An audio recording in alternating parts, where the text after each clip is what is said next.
நாடு முழுவதும் 58 பொறியியல் கல்லூரிகள் மூடல்.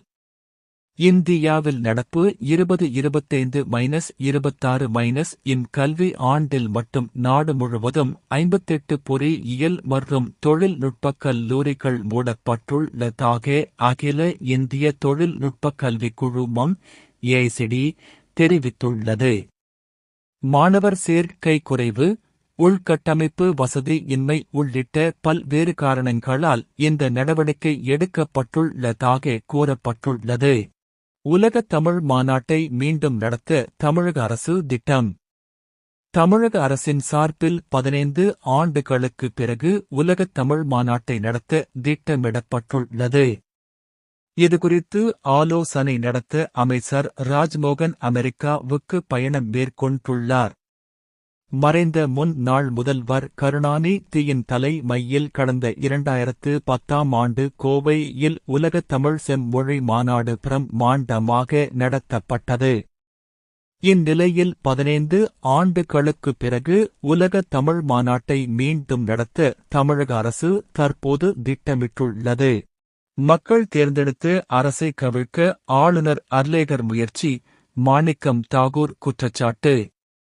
மக்களால் தேர்ந்தெடுக்கப்பட்ட அரசுகளை கவிழ்த்து தனக்கு கைப்பாவையாக வைக்கும் ஓர் அரசை உருவாக்குவதுதான் அமித்ஷாவின் திட்டம்.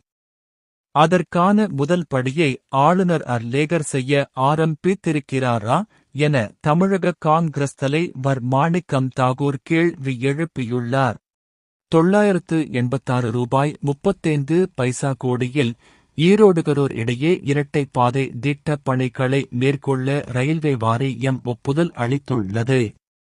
தெற்கு ரயில்வேயில் நெரிசல் மிக்க பிரதான வழித்தடங்களில் கூடுதல் ரயில் பாதைகள் அமைக்க ரயில்வே நிர்வாகம் ஆய்வு செய்து வாரியத்துக்கு அனுப்பி வருகிறது.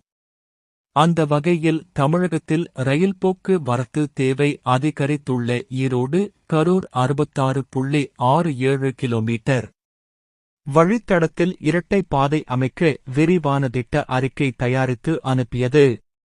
இதற்கான மொத்த திட்ட மதிப்பீடு $986.35 கோடி ஆகும். இந்த இரட்டை பாதை திட்டத்துக்கு ரயில்வே வாரியம் ஒப்புதல் அளித்துள்ளது. ஜூலை-செப்டம்பரில் தீவிரமடையும் எல் நினோ. பசிபிக் பெருங்கடலில் எல் நினோ காலநிலை நிகழ்வு அதிகாரப்பூர்வமாக தொடங்கியுள்ளதாகவும், இது வரும் ஜூலை முதல் செப்டம்பர் வரையிலான காலகட்டத்தில் மிக அதிவேகமாக தீவிரமடையக்கூடும் என்றும் ஐநாவின் உலக வானிலை அமைப்பு எச்சரித்துள்ளது. இதனால் உலகெங்கும் வெப்ப அலைகள், வறட்சி மற்றும் அதீத மழைப்பொழிவு போன்ற தீவிர வானிலை மாற்றங்கள் ஏற்படும் அபாயம் அதிகரித்துள்ளது.